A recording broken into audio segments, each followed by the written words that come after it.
Oh yeah, I'd like to welcome you to Keep Talking. I am your host, Michael Gotell Sr. And check this out, we got a hot show for you today. This young lady has a great story that she needs to share with the world. And I know her as April. Yes. Welcome, April. Welcome. Okay, I want you to give the audience a proper introduction of yourself, because I don't want to be calling you nicknames and things like that on camera until we get to that point. Definitely. Until we get to that point. So go ahead and give yourself a proper introduction. Okay, hey everyone, I am April Joe, you guys. I am the CEO of All Situations Teletravel. Okay, all situations teletravel. Yes. Okay, we're gonna get to that part. We're gonna get that part. I want you to tell everybody, where you from and where you were born at and where you stay at and all that good stuff. Yes, of course, I am originally from Milledgeville, Georgia, y'all. Born and raised, okay? But for the past, 15 years now, I've been living in Macon. You've been living in Macon. Now you're a Macon night. I know. Ah, wow. That's crazy. I got you in here today because I feel like you have an interesting story. Yeah. And I think this is what people, want to see. This is the content that I think people really want to see. If they give this content a chance, they will see, everybody got a story now. Yeah, definitely. But everybody's story ain't the same. And everybody's story ain't as interesting as yours. Let's put it like that right there. Let's put it like that. Okay. Let's just start from the beginning. Okay. Well, not all the way to the beginning. Cause Not all the way back. I ain't talking about when your mama spanking you coming out the womb and stuff like that. I'm talking about let's start with early motherhood and what age that was. And early marriage. Oh my God. That put it like that. Let's start with that. So you had a baby and you was married at an early age. Am I correct? Definitely. Let's talk about that a little. Let's talk about that a little bit. Okay. Well, first of all, my maiden name is Johnson. I was born with April Johnson, but I got married. You know what I'm saying? At a young age to someone that I actually, went to school with, went to high school and all of that. And actually is my oldest daughter's father. So, we definitely got married, but I had her at the age of 17 when I walked across the stage being a senior at Baldwin High School. Okay, so you did graduate. I did. You did good. See, what would you tell the young ladies that just kind of lose motivation when they have a kid like at an early age? What would you tell them? How can you speak life into them? You gotta keep going. You gotta keep pushing. Cause I'm gonna be honest with you. When you have that baby is what's gonna be who's gonna be looking up to you. So you gotta keep pushing. You gotta keep pushing. I know it gets hard. Things always happen in life. Be life, like they say. But you definitely gotta keep pushing. So you got married at 19. So how was it being a wife so early in life? Even though I know you had a baby, and I know y'all tried to do the right thing, and everything, and I know, just being married at an early age like that. Tell me about that experience. Oh, it was a crazy experience. Again, because we was young. Both of us was young. It wasn't just me, or it wasn't just him. We both was young. Yeah, okay. So we had to go through life together, basically. You know what I'm saying? You had to grow together. That was a truly situation. I hear that a lot from young people. I know he ain't got that thing, but we gonna grow together. But you already 25 and you got the boss mentality and he still got the video game mentality, so you're really not growing together. But y'all was growing together because he actually said, look, you got my child, so I'm gonna marry you.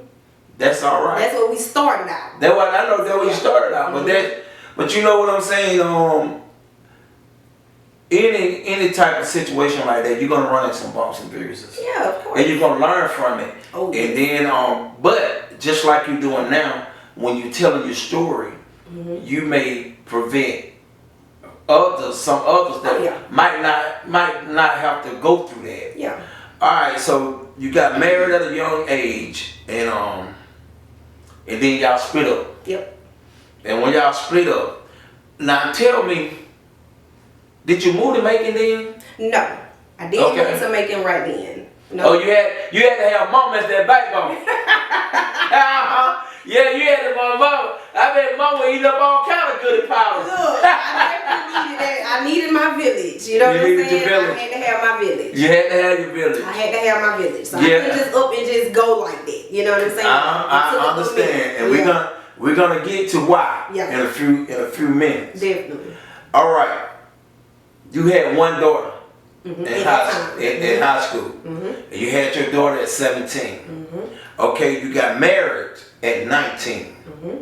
But there's a twist to this. Yeah. Now, your daughter was born with special needs. Yep. Now, I understand what you were going through it early because I have a special needs son. Yeah. I understand. But I want you to tell me, how was you feeling in the moment? I'm talking about as a young mother, divorcee, special needs child, and we're gonna get back to her later on too once we get into the interview. Okay. Because we're gonna talk about her growth and stuff. Oh yeah.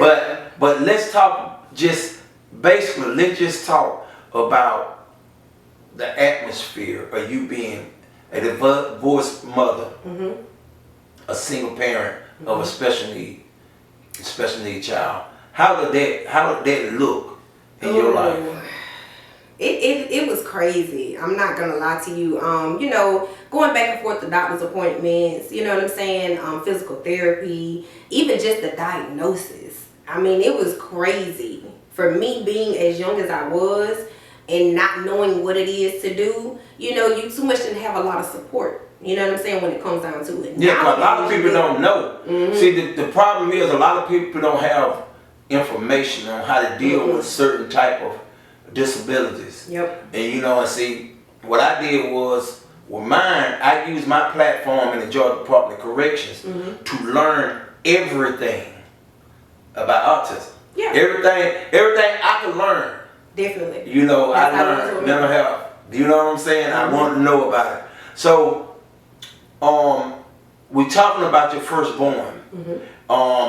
Let's paint that picture for the audience can understand what you were dealing with. Your firstborn couldn't just walk like that, could she?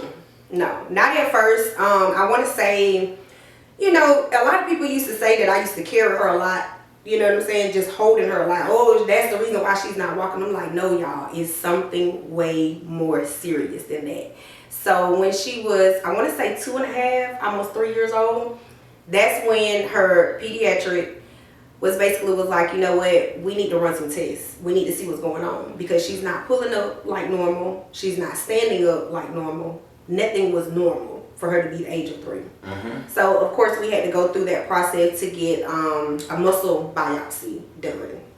And that's when it took about 8 weeks to get the results back. She was 3 years old, and that's when I found out she had muscular dystrophy type 3. Yep. And see, in my kid's mother case, it was my son couldn't talk. He was in the 3rd, 4th grade and couldn't talk. So y'all knew something then. Knew something was wrong. Yeah. That's how it is. That's exactly how it is. Because like I said, me being young, I know, you know, I have been there to watch little cousins grow up. You know what I'm saying? Things like that. So I know for a fact something was not right. Something was off really, really bad. You know, and every time she would actually get up to try to walk, she would always fall. Oh, okay. You know what I'm saying? And it was something about that. So I was like, we got to see what's going on. And they ran that test, and that's when it came back. Oh, wow. And it's actually called, it's a form of muscular dystrophy, but it's called spinal muscular atrophy type 3. Okay, okay.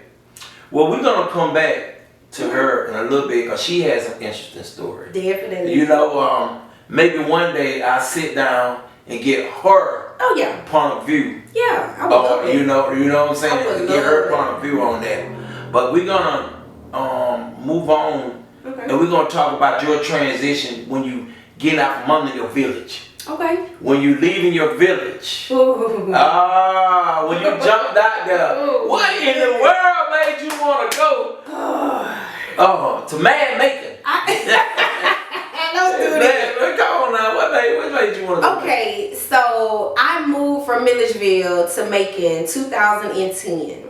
And I moved because my cousin, Jaquana Freeman, she got killed. You remember that? Yeah, I remember that. That was in 2010. Yeah. That's when, I want to say in March of that year, she got killed. And I was just like, you know what? It's too much going on in Milledgeville. Yeah. You know what I'm saying? Yeah, like, it was wild back then. It was really crazy back then. Yeah. So I was like, in the trenches. I was in the trenches. You know. Yeah, I was in the trenches then trying to help cool some of this mess down. It was crazy back then. Like, it was, I don't know, it was weird. Something was in the water or something in Milledgeville around that time. Oh, man. So I was like, you know what? I got to go. What really attracted you to that city? I don't want to say nothing attracted me. I think I just had to get away. But I didn't want to get too far away. You get what I'm saying? Yeah. So I didn't want to go way to Atlanta. You know, I didn't want to go too far off because I still had family here. My village was still here. So I didn't want to go too far out. So I was like, you know what? Macon is the perfect place. So that's what I did. And you still had just one kid? At that time, no, I had 2. You had 2 kids? Okay, you had 2 kids. I had 2 daughters. When you transitioned to Macon? Yep.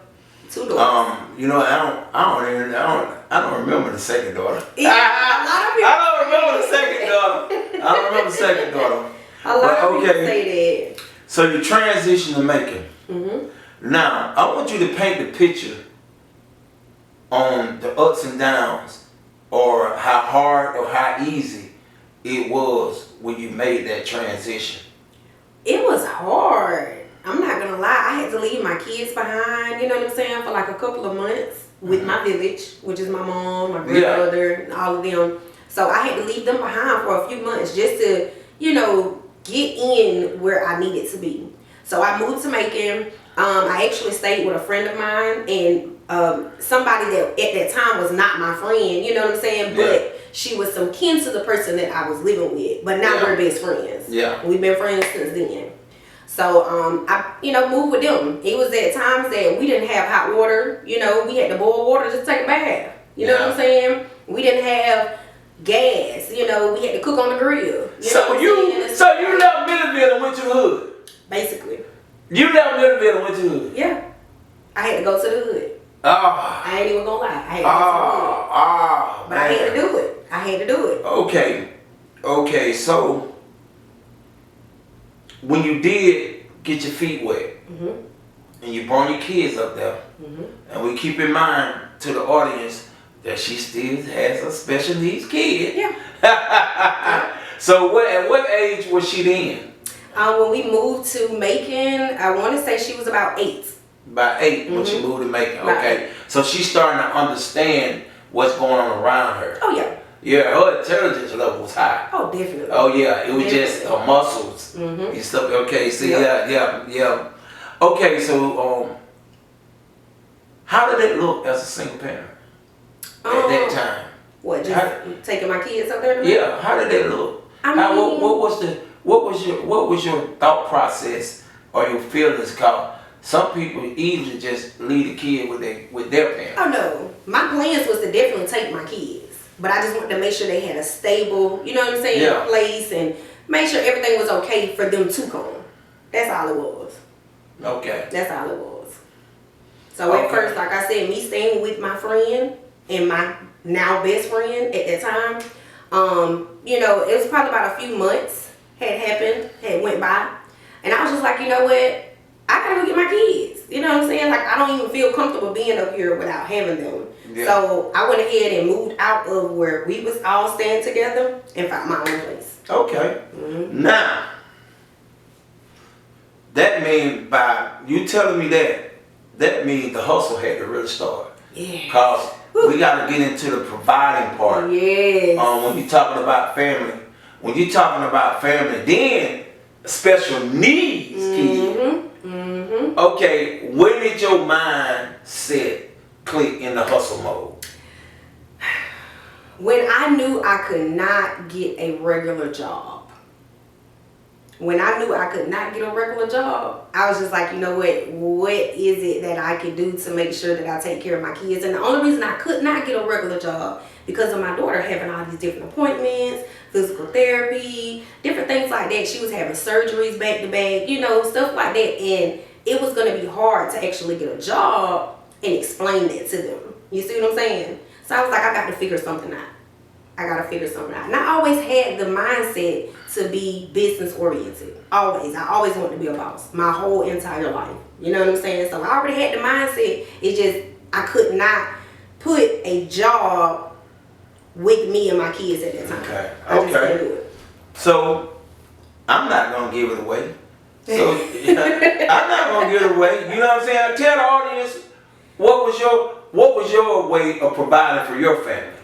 Now, I have done a lot of things when it comes down to hustling. You know what I'm saying? Even down to just being young, I used to sell candy, you know. I used to be the candy lady, you know what I'm saying? When it comes down to my street, you know, all kind of stuff. But like I said, moving up here to Macon, knowing that it was something that I had to do to be able to provide for my kids, which was just 2 daughters at that time, I had to go ahead and do something I never thought that I wanted to do or never thought that I should have done. Especially having 2 daughters looking up to me. You know what I'm saying? But I had to do it.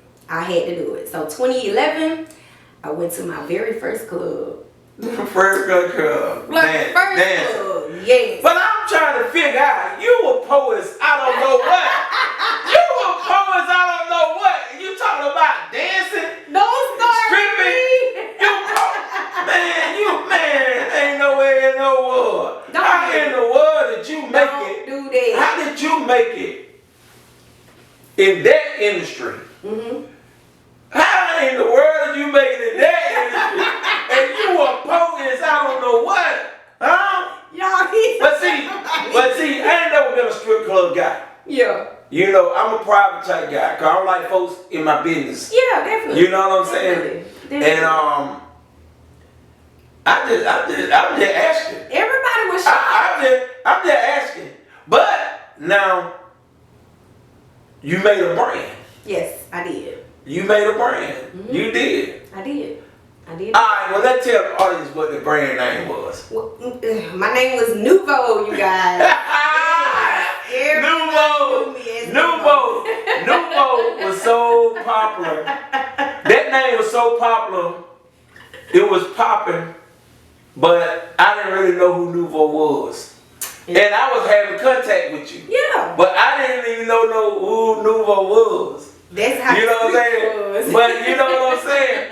But you know when the fellas that like that, when they were talking about, you know, hey Quake, you need to, hey man, just go with us, man. I be like, nah, cause you know I don't drink, I don't smoke, I ain't never did none of that stuff. And they be like, this chick named Nouveau. I'm like, Nouveau? What in the world is Nouveau? See, I was so hooked on my homegirl, which was my classmate. I call her the Red Stallion, but she had another name. Okay. Yeah, I call her Red Stallion. But anyway, I kept hearing Nouveau. Then finally, you gonna change your Facebook profile to Nouveau. I'm like, what in the world they got going on? Nouveau Joe. I'm like, what they got going on? That was me, Corey. And then I know, but then I really thought about it. So, you know, I was always in young people. What I mean, they in their business because I've always been out there as an advocate. Definitely. You know, for young people. I was knowing you a long time ago. For you know, and when I first heard it, I was ready to come talk to you, and I been say, you know, I got a job for you, you know. But I saw what your status was. Yeah. Once I saw what your status was, I like, oh man, she making this work. Yep. Because at a short period of time, you had people following you. Yeah. It had got real deep in the trenches. I ain't lying to you, it got real deep in the trenches. From me making my own modeling company off of it, you know, to me having these different parties, you know what I'm saying? And not just making. That's what I'm telling you. All over. Yeah. Yep, it had got out there. It got out there big too. You know, I never judge anybody. But you know, once people find out, they start judging. Definitely. Alright, let's kind of navigate through that a little bit. Okay. How did you feel when your hometown people, when you know some of them are looking down on you? How did you feel? Oh, what? How did I feel? Oh my God. I felt like the smallest person ever. Only because I'm like, y'all know me. You know what I'm saying? Y'all know that this is, you know, something I got to do to provide for me and my children at this moment. You see what I'm saying? Yeah. This is nothing that, you know, you go out there and you see these same girls out here, you know, that's doing it, and like they're not doing anything to help them to better their future. Yeah. You know what I'm saying? Get them further different. along. I was totally different. Yeah, you totally had an end game. Definitely did. And you know, we never really just talked about this. This is our first time really talking about this. And I do appreciate you letting me dig into your story. Your story. Come on with it. But I can tell you this though. I saw when you were transitioning out. You did. Because the older your daughter got, the more you moved to the door. Yep. The older your daughter got, the more you moved to the door, because she was understanding what you were going through. My girl, both you know, of them she's did. going through middle school. Yep. Then she's in high school. Yep. You know, and her mama is Nubo. Yep. But I seen the transition out. I want you to talk to the audience and tell them how you was feeling at that moment when you was trying to transition out, but at the same time you didn't want to miss the money. Ooh. But you were transitioning out. You know, just tell me, you know, how that looked. To be honest with you, it was hard. It was hard. It was real hard because, of course, I did go and get a job. I finally went out and got a job. Kroger. You sure did. You sure I did. finally did. And the main reason why I did that was because, you know, my daughter, she didn't have as many surgeries as she, you know, had before. We didn't have to go through too many appointments and things like that. And, you know, when I started working at Kroger, they was like, you know, if you want to not work on the weekends, you ain't got to. So I was still hustling on the weekends. Yeah, but you cut it down. It went from 6 to 7 days a night just to the weekend. Just to the weekends. And see, that's a transition right there. Definitely. A big one. And see, during that time, I saw something too. What you see? But I saw her spirits up. I saw her spirits up. Because she was always pretty. Yes. She was always pretty. So, she was popular. But she was mean a little bit. I seen that too. I seen that too. I seen that too. But I ain't never known you to be mean though. No, I'm not mean. I don't want to say I'm mean, but I got my ways though. You got your ways. I'm a Virgo. Okay. So I got my ways now. Okay, so the transition out. You started working at Kroger's, but you were still dancing on the weekends. On the weekends, yep.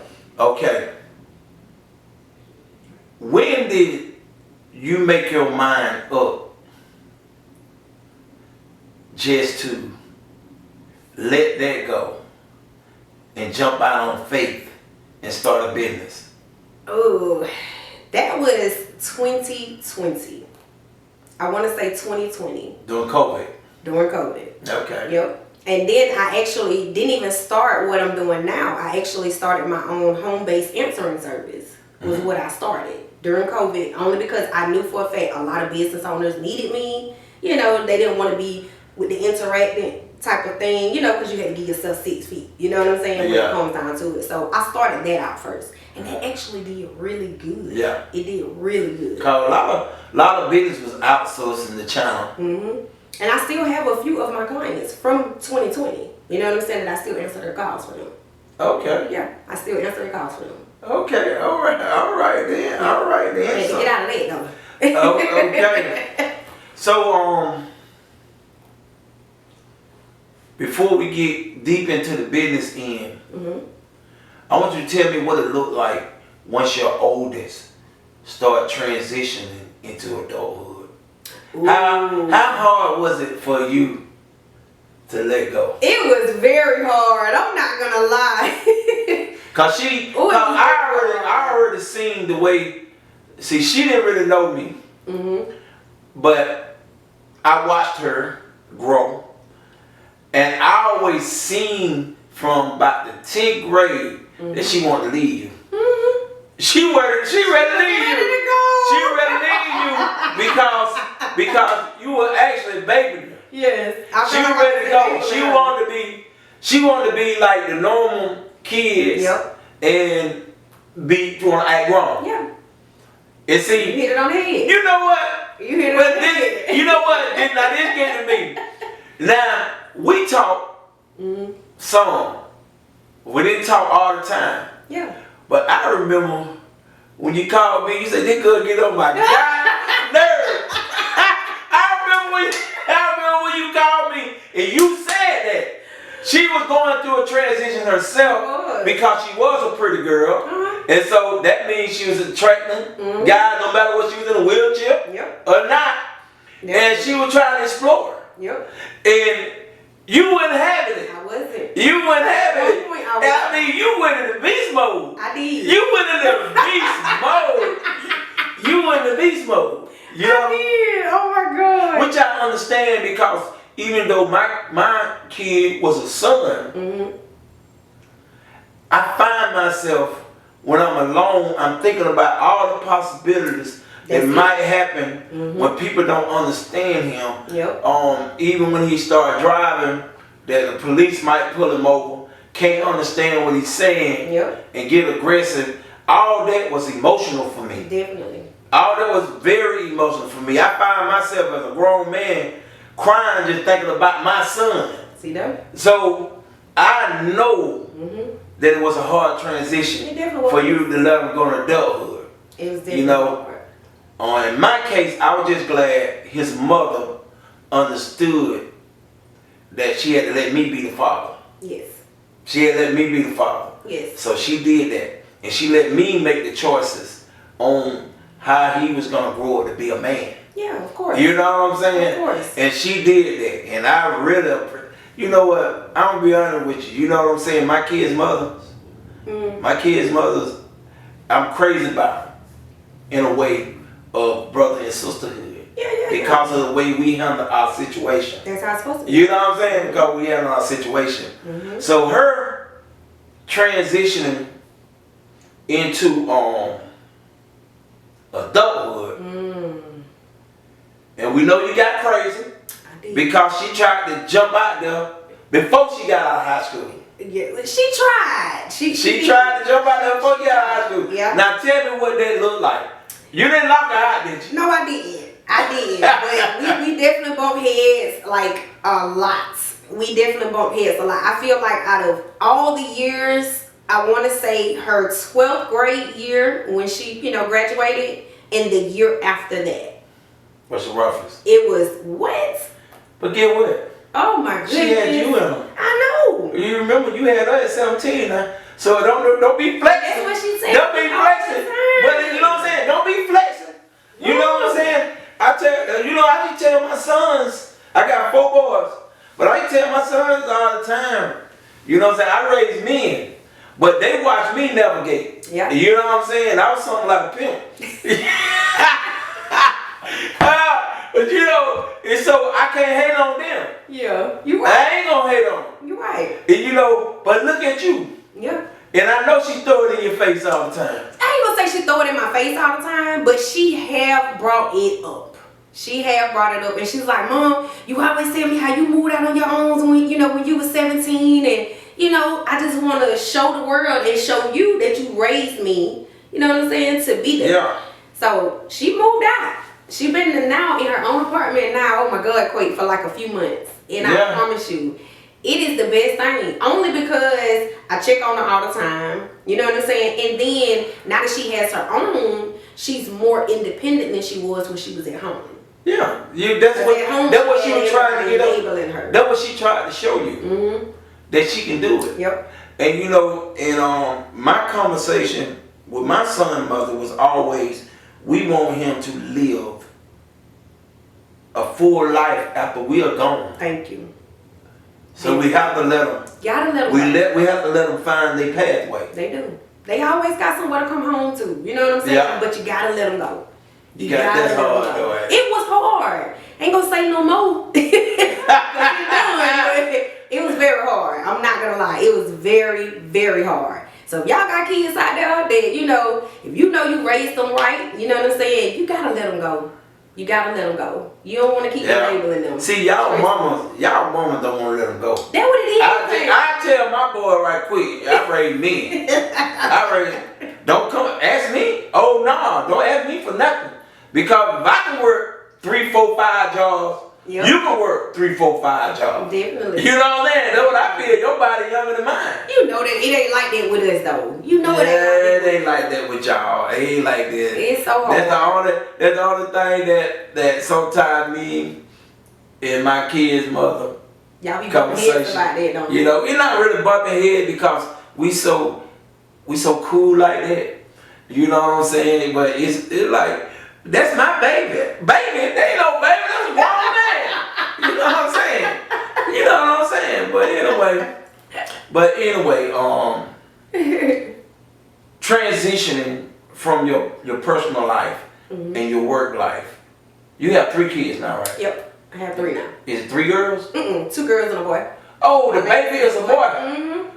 Boy, you finally had a boy? Finally had a boy. Oh, wow. 10 years old. And you know what? He 10? He 10. And so, you know you got to keep your foot on him. Yes. Keep your foot on him. Mess. It ain't no one in there like raising them girls. Yeah. You know, girls are smart, but they can pull the wool over your eyes. You know, and, sons, they just do it. They just do it. And you have to deal with it. You have to deal with it. Me, I tell you what I did. At one point, I moved my boys out in the country. You know, so the only influence they had was the squirrels on the deals. See, that's the problem. They know how to climb a tree. I want to do it so bad. Because that's the thing. It's like that with them boys nowadays. They want to be, like, they want to have friends. You know what I'm saying? I didn't too much have to worry about that with my girls. See, it's hard to let your boys have friends because you don't know what those friends' parents are instilling in them. Yep. You know, especially in that area. You know, I'm going to say what I want to say. Yeah. You know what I'm saying? It's like this right here. Some parents get in front of the camera. Oh, he was so good. He was this right here. Knowing that he was bad as H-E-double-L, and they did not address it at an early age. Or they brought another man in that house that didn't mean no good. If you bring another street guy in the house that hadn't tried to transition out of the streets himself, is still in the streets, what do you think that your son is gonna do? Yep. And it's crazy, and it kills me because teenage guys always say they love their mama, but they embarrass their mama. Some mamas say they love their child, but they still bring a killer in the house with them. No, you know what I'm saying? So that's. Whoa, that's a whole other topic. Yeah, that's a whole. I might have to bring a round table in and talk about that. Yeah. We talk about that right there. Let's talk. Well, I'm gonna stick on your personal life right quick for a second, and then we're gonna transition into the business. Okay. Do you ever want to be a grandmother? Do I ever want to be? I would love to be a grandmother. Of course. I just don't see it happening right now. You know what I'm saying? But I would love to be a grandmother. You know, grandparenting. It's a different part of parenting. It's a type of love that nobody can, but that grandparent can feel. I hear that I'm all telling the you. time. And it's nowhere near like how it was back in the day. Like my mom used to knock me out. And you build a brand, and you made it work for you and your family financially. But as your kids start getting older, your oldest kids start getting older, you want it better. Yeah. So you start making the transition out, and you made the transition out, and you raised your oldest, and your oldest go into adulthood, and you transition into bosshood. Yeah. So now let's talk about your business. You talked about where you started at, the first business you started. But let's talk about where you're at now. Yeah, so I do have my own travel agency, you guys. Definitely. I've had it now for almost 3 years now? 3 years, okay. I love it. And it's more than just a travel agency, it's actually a travel business. So I'm more than just a travel agent, I am a travel advisor. Okay, you're a travel advisor. Alright, so when you introduce yourself to a potential client, how do you do it? I just say my name is April Joe. I'm the CEO of All Situations Teletravel. And you say it with a smile? I said it with a smile. Oh, I seen your poses. You know what I'm saying? I seen your poses. Y'all don't listen to him. I seen you posing and everything. And you know, it's something. Definitely. And you know how you started to where you at now. Yeah. You still got 2 more to raise. You still got 2 more to raise. And well, I'm almost done with the middle baby now. Yeah, what she graduates this year. Wow. Yeah, she'll be 18 in September. Wow. But you know what though? Believe it or not, being the boy and the baby, it's tough. Yeah, it's tough. Because he's gonna be still tough. got in his head. The heel baby. Yeah, it's tough. It's tough. It is. But put him in everything. And that's the thing. I want to keep his mind moving as much as possible. Yeah, you know what I'm saying? Everything. So yeah, I will be doing that. Put him in everything. Unlock his intelligence. Ain't nothing wrong with pushing a kid to reach his full potential and his full intelligent capability. You know, my oldest son is like he been a reader. My daughter don't read. Her stuff just come natural. She get on my freaking nerves. Her stuff just come natural. But my son has to work hard, but she be on the same level. Yeah. But make sure you keep your foot on it. Oh yeah, I'm gonna definitely do that. Keep your foot on it. Most definitely keep your foot on it. So talk a little bit more. What are some of your success stories as being a business owner? So of course, the first business, like I said, I do have my same clients, or majority of the clients rather. And then with this second one, I will say, you know, I have went through a lot when it comes down to rank promoting myself, you know, because this is a network marketing business. So I have rank promoted myself from bronze builder, silver builder, gold builder. Now I'm in the 2020 club when it comes down to the business. And, you know, just going different places with the CEO of the company. You know, yeah. He's invited us to $40 million yachts and, you know. I don't need no caviar. Oh, wow. Where you started to where you at. Yes. And see, the thing is, you done shook the haters off. Oh, yeah. And if they still there, you done shook them off. You done shook them off. Really? I'm still waiting on them haters to call me, and they need a business. They ready to start them a business. That's what I'm waiting on. I don't even care about them haters. Shook them off. But the thing is, people have to understand that everybody have to grow. Yes. Yes, you got to. I remember I had some people that wanted to stop supporting me in my DJing ventures because I got so active in the church. What? And I said to myself, you know what? If a joker don't want to follow me or partner with me or whatever, Yeah. don't want my services because I love God, so be it. That's crazy. Once I got that attitude right there, the whole lot of larger doors That's what happens. start opening. That's what happens. So when you gave up the dancing, when you gave up that life, that lifestyle, we know it was scary, It was. but it was worth it. It definitely was. All right. Well, let's wrap this thing up. Boy, April, you have been a great guest. Thank you, babe. And this is what I want to do with this talk show. You know, I want to give a person platforms for the world to see. Yeah. You know what I'm saying? Maybe somebody can get inspired by your story. Definitely. And I'll tell you, I really enjoyed sitting down with you. Aw, thank you. All right, look at you like a school teacher.